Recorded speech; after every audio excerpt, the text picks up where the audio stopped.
여러분에게 질문 하나를 드리겠습니다. 여러분 지금 행복하십니까? 생각할 시간이 좀 필요하세요? 만약 이 질문에 생각할 시간이 필요하다면 행복하지 않은 것입니다. 구약에서 행복이라고 하는 단어는요, 감탄사입니다. 감탄사가 무엇입니까? 누군가가 뭔가를 느꼈을 때 바로 나오는 그런 말들을 감탄사라고 말하죠. 생각이 필요 없는 것이죠. 저절로 나오는 게 감탄사입니다. 구약은 바로 그렇게 행복을 설명하고 있습니다. 자신이 행복한가를 생각해야 한다면 이것은 이미 행복하지 않은 거예요. 그러면 질문 하나 더 드릴게요. 최근 들어서 나는 참 행복하다라고 하는 말을 하는 사람을 만나본 적이 있으십니까? 예상대로 행복한 사람을 만나본 적이 없으신 것 같습니다. 만약 누군가 여러분에게 나는 행복해라는 말을 자꾸 말하는 사람을 여러분이 겪게 된다면 여러분은 어떤 마음이 들까요? 아마 그래 너는 행복해서 참 좋겠다 이렇게 곱깝게 들릴 수 있을지 모르겠습니다. 그리고 그 사람이 그렇게 행복하다고 말하는 그 사람이 세상 물정을 모르는 철없는 사람처럼 보일 수도 있을지 모르겠어요. 왜 우리는 행복하다고 말하는 사람을 보면서 이런 마음 생각을 하게 될까요? 그만큼 우리가 행복하지 않은 것에 익숙한 겁니다. 행복이 낯선 거예요. 게다가 요즘 매스컴을 보면 나라 안팎으로 기쁜 소식이, 행복한 소식이 거의 없습니다. 모든 소식들이 슬프고 걱정스럽고 불행한 이야기들 뿐입니다. 한참 듣고 있으면요, 마음이 우울해지고 불안해집니다. 오늘은 성탄 한 주 전, 대림전 네 번째 주일입니다. 대림절은요, 예수님이 나에게 왜 구원자이신지, 그리스도이신지, 그리고 예수님의 말씀이 왜 나에게 복된 말씀이고 기쁜 소식인지를 실제로 자기 삶에 대입해보고 신앙의 기본을 점검하는 기간이에요. 신앙의 기본이 탄탄하시다면 예수님 때문에 삶이 복되고 행복하다는 거예요. 그러나 실상은 그렇지 않습니다. 기독교인들의 많은 수가 행복감을 느끼지 않은 채 신앙생활을 하고 있기 때문에 그래요. 예수님을 믿어도 행복하지 않거나 사는 게 그냥 그저 그렇다면 지금 신앙과 삶에 문제가 발생한 것입니다. 또 문제가 발생했는데도요, 원래 인생은 이런 거 아니야 하면서 그 문제를 해결하지 않고 사는 것에 익숙해져 버린 거예요. 불행에 익숙해져 버린 거예요. 예수님은 마태복음 산상수훈을 통해서 이런 말씀하시잖아요. 마음이 가난한 자는 복되다. 복된 인생이 어떤 마음과 어떤 삶의 태도로 이루어지는지 예수님께서 정확하게 말씀하셨죠. 그리고 그 말씀의 바탕은요, 바로 구약 시편 이 1편 말씀이라고 할 수 있습니다.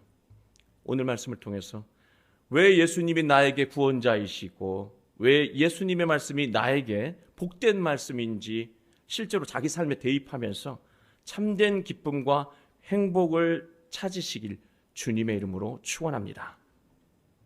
복 있는 사람으로 시작하는 이 시편 1편은요, 히브리 원전을 보면은요, 이 복 있다는 단어가 아까 말씀드린 대로 에쉐르 감탄사예요. 행복하다, 행복한, 행복, 이런 감탄사예요. 그래서 제가 국어 사전을 한번 찾아봤습니다. 이 복이라는 단어와 행복이라는 단어 그 의미상의 차이가 무엇인지 한번 찾아봤거든요. 그러나 이 사전에 이 사용되는 용례를 이렇게 비교해 보면 별 차이가 없습니다.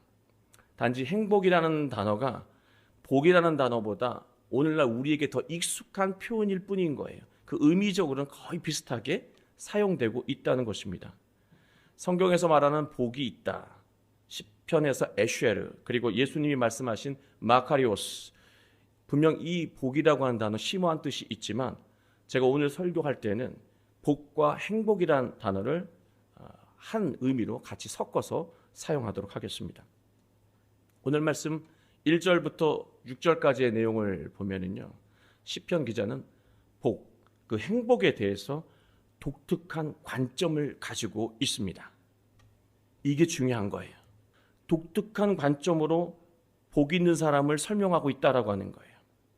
복 있는 사람과 악인을 대조하고 있거든요. 무슨 말이냐면 행복한 사람의 반대말이 악한 사람이라고 여기고 있다는 거예요. 우리가 일반적으로 복이 있는 사람, 그 행복한 사람의 반대말은요, 복이 없는 사람, 박복한 사람, 불행한 사람이죠. 악인이 아닙니다. 또 악인의 반대말은 행복한 사람이 아니라 선인이고 의인이죠. 복이 있는 사람이 아닙니다. 그런데 성경은 행복한 사람과 악인을 반대의 개념으로 설정해 놓고 설명하고 있다라고 하는 거예요. 이 말의 논리대로 한다면 행복하지 않다고 여기는 사람, 불행하다고 여기는 사람, 삶이 그냥 그저 그래라고 여기는 사람은 바로 악인이 될 수 있다는 거예요. 조금 더 완화해서 얘기하면 악에 가까워졌다고 할 수 있는 거예요. 이쯤에서 여러분에게 다시 질문 드리겠습니다. 여러분 지금 행복하십니까? 의인이 한 명 계시네요. 다른 분들은 악인이신가요? 시편 기자는 바로 여기서부터 시작을 하는 거예요. 완전하신 하나님은 세상의 모든 창조물을 선하고 완벽하게 완전하게 창조하셨습니다. 당연히 하나님은 우리도 그렇게 창조하셨고 우리도 선하게 창조하셨고 완전하게 창조하셨어요. 따라서 우리는 선해야 마땅하고요, 행복해야 정상이라고 하는 거예요. 행복이 특별한 사람에게 주어지는 어떤 특권이 아니고요, 행복해야 정상이라고 하는 거예요. 그러나 지금 우리 자신이 행복하지 않다고 여긴다면 악에 가까워진 거예요. 불행하다고 여기지는 않지만 삶이 그냥 그래 라고 한다면 그것도 행복보다는 불행에 더 가까워 있다고 할 수 있는 것이죠. 우리가 숱하게 묵상했던 이 시편 1편은요, 행복한 삶을 위한 중요한 원리를 말하고 있고, 또 예수님이 이 땅에 오신 이유가 우리를 복되고 행복하게 하려고 하신 것임을 일깨워주는 생명의 말씀이라고 하는 것입니다. 이제 말씀을 들어갑니다. 1절, 복 있는 사람은, 행복한 사람은 이런 마음, 이런 태도로 살아간다라고 하는 것이죠. 따라서 이 구절의 이 구조를 이렇게 설명할 수 있습니다. 행복하기 위해서는 이러한 마음과 태도를 가져야 한다는 뜻이 되기도 합니다. 그 내용이 악인들의 꾀를 따르지 않고 죄인들의 길에 서지 않고 오만한 자의 자리에 앉지 않아야 한다고 말하고 있습니다. 너무 당연한 말 같아요. 그러나 당연한데 그게 쉽지 않다는 것입니다. 악인의 꾀를 따르는 사람은요, 세상 그 어디에도 없습니다. 그게 무슨 말입니까? 악인의 꾀를 따르는 사람은 세상에 단 한 사람도 없다고요. 왠지 아십니까? 세상에 그릇된 줄 알면서 따라가는 사람은 없어요. 그때에는 모든 것이 선하고 정답이라고 여겼기 때문에 따랐던 거예요. 나는 악당을 따라가서 내 인생을 불행하게 살겠습니다라는 사람은 없다니까요. 그때에는 그게 선하게 보였다는 거죠. 그게 정답이라고 느꼈다는 거예요. 나중에 불행을 겪고 나서 과거에 왜 내가 그렇게 행동했나 뒤늦게 깨닫고 후회하는 것뿐입니다. 불행은 바로 악한 것을 선하다고 여기는 그 마음의 눈에 의지해서 살아갈 때 일어난다는 것입니다. 또 우리는요, 알면서도요, 죄인의 길에 서기도 해요. 그릇된 일인 줄 알면서도 그릇된 행동을 한다는 말씀이죠. 왜 그럽니까? 우리는 그릇된 행동을 할 때요, 그 순간마다 스스로 우리에게, 스스로 자신에게 이렇게 말합니다. 이번 한 번만, 이번이 마지막. 그러나 이렇게 한 번만, 이번이 마지막이 한 번이 되고 두 번이 되고 우리의 삶은 그렇게 무너지기 시작하고 가치관도 신앙도 함께 무너져 내린다는 거예요. 지금 이 순간 죄인의 길에서, 아니면 지금 내가 이거 옳지 않다고 여기면서도 벗어나지 못하고 있으시다면 지금 용기를 내고 결단하셔야 합니다. 벗어나는 동시에 행복이 시작된다는 것을 기억하시기 바랍니다. 내 안에 있는 악한 마음을 계속해서 분별하지 못하고 벗어나지 못하면 우리는 악하게 살 수밖에 없고 절대로 행복할 수가 없습니다. 그렇다면 우리가 행복하기 위해서 내 마음 안에서 악한 것과 선한 것을 구분할 수 있어야 합니다. 그렇다면 내 안에 있는 선한 것과 악한 것을 분별하는 마음의 눈이 정확해야 하는데 그 정확한 눈은 어떻게 만들어지냐는 거예요. 성경은 말합니다. 2절. 오직 여호와의 율법을 즐거워하여 그의 율법을 주야로 묵상하는도다. 말씀을 계속해서 묵상하면은 내 마음 안에 선한 것과 악한 것을 분별할 수 있게 된다는 말이에요.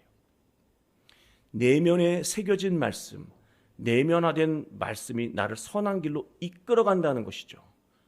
말씀이 내 안에 이렇게 깊게 새겨지면 그릇된 길로 가면 내 안에서 나의 이름을 불러요. 정부가 거기 아니야.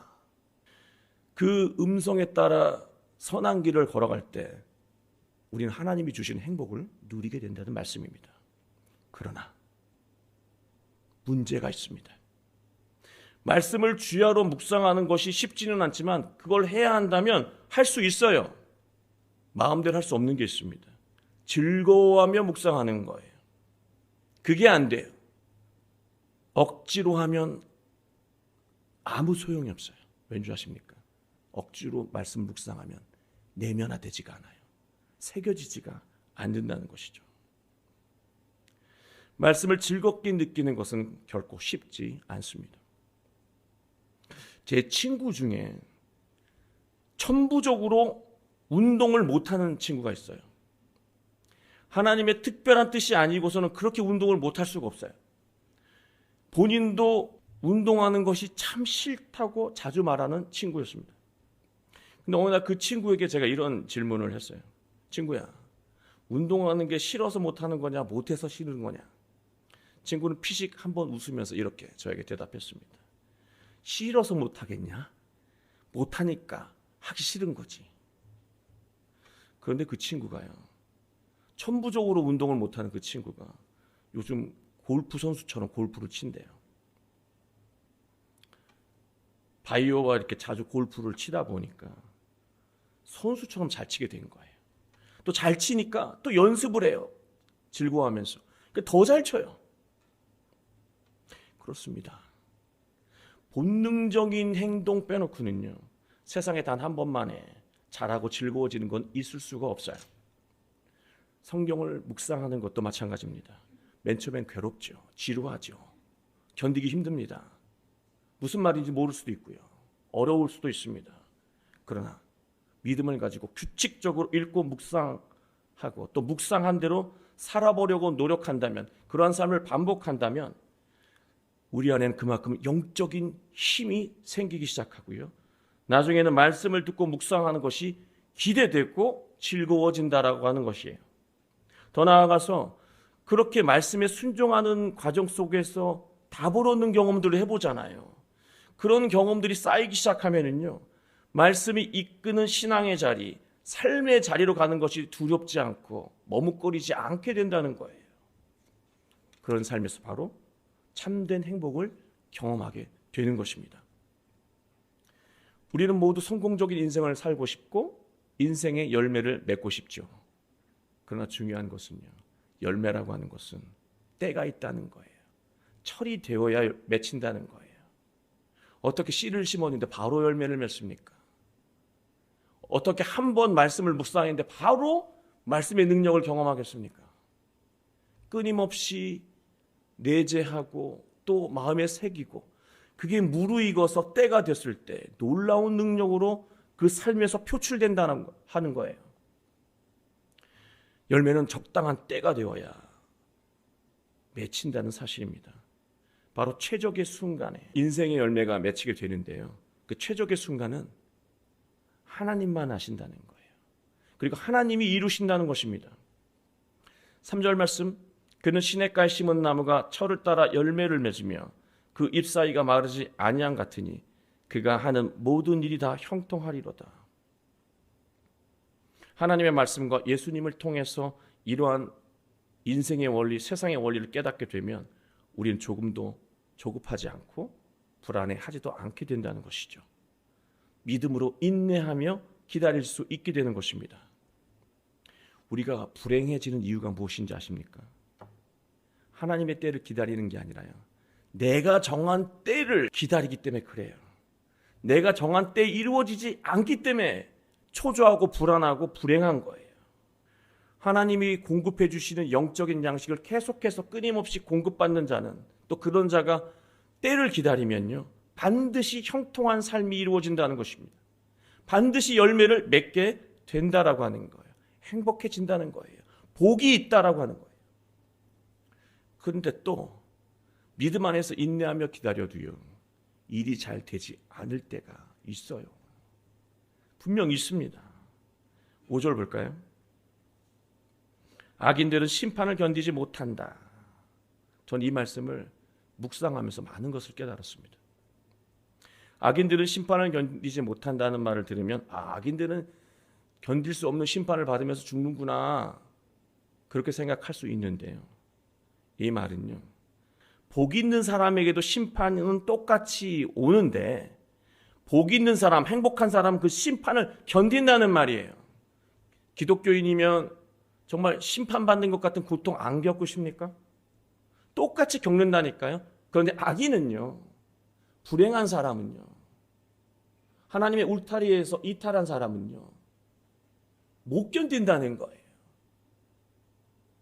그러나 이 말씀은요, 행복한 사람, 복된 사람은 견딘다는 의미를 가지고 있습니다. 인생의 마지막 순간에 직면할 때 겪게 되는 최후의 심판까지 아니더라도 우리는 인생 속에서 소소한 심판을 계속해서 겪으며 살아가고 있습니다. 아닙니까? 수험생들 곧 결과를 받아볼 텐데요, 열심히 공부했는지에 대해서 판단받는 것이고, 자기 현실, 점수를 받아보고 자기 현실도 모르면서 무모한 게 아니라 내 현실을 인정하고 적절하게 응시했느냐에 따라 또 심판받는 게 수험생의 그 결과 아닙니까? 취준생도 이와 비슷해요. 자기의 처지를 모르고 트라이를 번번이 실패하는 것이죠. 준비되지 않은 상태에서 도전하면 다 떨어지는 거예요. 마찬가지, 이것도 작은 심판 가운데 하나예요. 부모는 어떻습니까? 자녀를 양육합니다. 이기적으로 키웠어요. 지금 이 성장기, 이 바쁜 시기에 다른 사람 돌아볼 필요 없다고 가르쳤어요. 그때는 아무 문제 없다고 생각했어요. 그러나 그 자녀가 자라나서 그 이기적인 마음을 그대로 부모에게도 한다는 거죠. 가슴 아픈 심판일 수도 있습니다. 또 얼마 전에요, 제가 친구 아버님이 소천하셔서 장례식에 다녀왔습니다. 집례를 한 건 아니고요, 친구로서 참여했죠. 목사는 장례사라고 말할 정도로 수많은 장례식을 집례하고 집도하고 참여합니다. 근데 문득 이번에 이런 생각이 들더라고요. 우리나라 장례 문화는 우리만의 독특한 특성이 있다. 고인이 인생을 어떻게 살아왔느냐가 그 장례식 속에서 그대로 다 드러난다는 거예요. 가족들의 이 태도에서 고인이 어떻게 살았는지를 느끼게 되고요, 장례식에 참여하는 상황, 사람들 속에서 그가 사람들을, 대인관계를 어떻게 했는지를 알게 되고요, 그 삶의 궤적들을 다 느낄 수 있게 하는 것, 그게 우리나라만의 독특한 장례 문화라고 하는 거예요. 그 사람이 훌륭하게 따뜻하게 인생을 살았으면요, 슬픈데 감동적이에요. 근데 그렇지 않으면요, 슬픈데 괴로워요, 보는데. 우리는 생애를 마치고 하나님 앞에 서기도 전에요, 수많은 심판을 겪었고 또 앞으로도 겪게 될 겁니다. 이것은 신앙인이나 비신앙인이나 예외가 없습니다. 우리가 하나님의 자녀라고 해도 언제나 좋은 결과만 있는 것은 아니죠. 실망스러운 결과를 얻기도 하고 실패하기도 합니다. 그러나 하나님에게 삶의 뿌리를 두고 사는 복이 있는 사람, 행복한 사람은 그 실패와 절망으로 무너지지 않는다는 거예요. 끝까지 하나님을 믿고 절망의 순간을 인내하며 다시 일어선다는 것이죠. 하나님은 다시 일어설 수 있도록 자양분을 계속해서 말씀을 통해서, 환경을 통해서 공급하신다는 거예요. 실패에 좌절하지 않고 굳건한 믿음으로 인내하며 다시 일어서는 사람이 바로 복된 사람, 행복한 사람이라고 성경은 말하고 있습니다. 4절에 아기는 바람에 나는 겨와 같다고 말했어요. 성경에서 말하는 바람은요, 시대의 풍조, 유행, 세상의 가르침을 비유합니다. 쌀쌀한 바람 이런 게 아니에요. 성경에서 말하는 바람은 그 시대의 풍조예요. 유행이에요. 세상의 가르침입니다. 세상의 풍조에 휩쓸리는 가벼운 인생을 살게 되면 결국 불행하다라고 하는 것이죠. 또 세상 유행을 따라가는 사람들은 어떤 삶의 태도를 가지고 있습니까?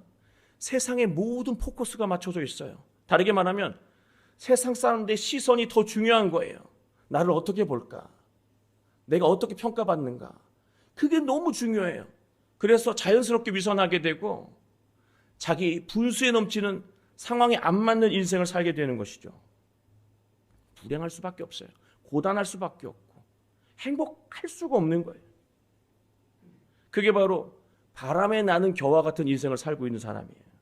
그래, 세상에 바람을 잘 타고 가는 것 같아? 결국 다 부질없는 빈 껍데기 인생이라고 성경은 우리에게 가르치고 있는 것입니다.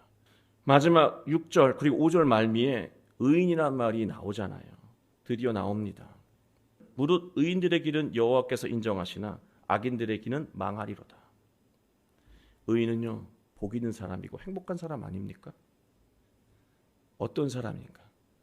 세상에게서 인정받으려고 하는 게 아니라 여호와 하나님께 인정받으려고 하며 살아가는 사람이 바로 행복하다라고 하는 거예요. 세상이 더 신경 쓰이는 사람이 불행한 것이고요. 하나님이 더 마음 쓰이는 사람이 행복한 인생을 살게 된다는 거예요. 그렇습니다. 사람에게 인정받는 것으로 사람은 절대로 행복할 수 없어요. 사람은요, 나를 그렇게 오래 기억하지 않아요. 그 사람이 나를 인정해도요, 돌아서면 까먹습니다. 그 돌아서면 까먹는 인정을 한번 받기 위해서 나는 너무나 많은 수고를 해야 돼요. 참된 행복이 있을 수가 없는 것이죠. 우리가 오직 하나님에게 인정받으려고 하는 삶을 살아갈 때부터 사라지지 않은 행복을 경험하게 되는 것입니다. 여러분, 국어사전 말씀드렸잖아요. 행복이라는 단어가 한자어로 2개가 있어요. 운수행자, 복복자로 해서 행복, 주로 우리가 사용하는 그 행복이거든요. 근데 또 행복이 하나 있습니다. 행한 행자에다가 복복자, 복을 행하는 것, 복을 나누는 것이 행복이라고 하는 단어예요. 셰익스피어 이후에 가장 많이 읽힌 책을 썼다고 평가받는 그 작가가 오스카 와일드거든요. 그의 대표작 중에 하나가 여러분이 잘 아시는 행복한 왕자입니다. 도시에 왕자 동상이 있잖아요. 황금붙이로 이 보석으로 치장되어 있습니다. 근데 그 왕자가 도시 중앙에서 이 도시들을 보니까 완전히 빈민이에요. 너무 슬픈 거예요. 제비가 늘 그의 어깨 곁에 앉아 있었죠. 그에게 부탁합니다. 내 걸 빼서 갖다 주고 또 갖다 주고 또 갖다 줍니다. 그러다 보니까 제비가요, 떠날 수가 없어요. 때가 되면 떠나야 되는 게 제비인데 그 곁에서 마지막 겨울까지 맞이하면서 모든 것들을 다 떼어내주죠. 나중에 사람들은 저렇게 흉상이었나? 금은부치가 다 없어질 정도 흉상이었나? 그러면서 철거하죠. 이 글이 주는 메시지는요, 행복은 조건과 환경으로 이루어지는 것이 아니라고 하는 거예요. 복을 나누는 사람이 행복하다, 행복한 왕자, 그렇게 말하고 있습니다. 그의 곁에서 함께 협력하는 자가 행복하다는 거죠. 의로운 사람, 행복한 사람은 갖고 싶은 것에 생각의 초점, 삶의 초점을 맞추지 않습니다. 나 뭐 가져야 되는데 초점을 맞추지 않는다는 거예요. 의로운 사람, 행복한 사람은 지금 내가 가지고 있는 것에 초점을 맞춘다는 거예요. 거기서부터 그 감사의 순간부터 시작한다는 것이죠. 가지고 있는 것이 있죠. 그러면 나눌 수가 있어요. 나누면서 인생이 정말로 풍성해지는 것을 경험하게 되는 거예요. 예수님이 그렇게 사셨고 그 진리를, 그 생명의 진리를, 그 구원의 진리를 우리에게 가르치시기 위해 이 땅에 아기 예수로 우리에게 다가오신 거예요. 여러분에게 찾아오신 거예요. 사랑하는 교회 여러분, 행복은 특별한 사람들의 전유물이 아닙니다. 행복해야 정상인 것입니다. 그러나 우리가 행복하지 않거나 삶이 그저 그렇다면 세상이 말하는 것처럼 타고난 복을 받지 못했다고 여기시면 안 돼요. 내가 지금 행복하지 못하다면 부모를 잘못 만나서도 아니고 일에 실패서가 아니에요. 하나님의 울타리에서 벗어난 것이고 예수님과 무관한 삶을 살아가고 있는 것이에요. 내가 악에 그만큼 가까워져 있구나라고 여기셔야 해요. 그것을 깨닫고 다시 하나님의 말씀을 묵상하고 내면하고 그 말씀이 인도하는 대로 살아간다면 우리는 다시 행복을 회복할 수 있다는 말씀입니다. 정말 감탄사처럼 툭 치면 행복해라고 말할 수 있는 인생을 살 수 있는 거예요. 그러나 더 큰 행복은 예수님처럼 하나님께서 주신 그 행복을 행하고 나누는 것에서 이루어진다는 것입니다. 주신 복음을 나만 누리는 것이 아니라 전하는 삶에서 우린 더욱더 행복한 인생을 살게 될 것입니다. 성탄을 앞둔 한 주 행복을 나누면서 더 큰 행복을 경험하게 되길 주 예수 그리스도의 이름으로 축원합니다.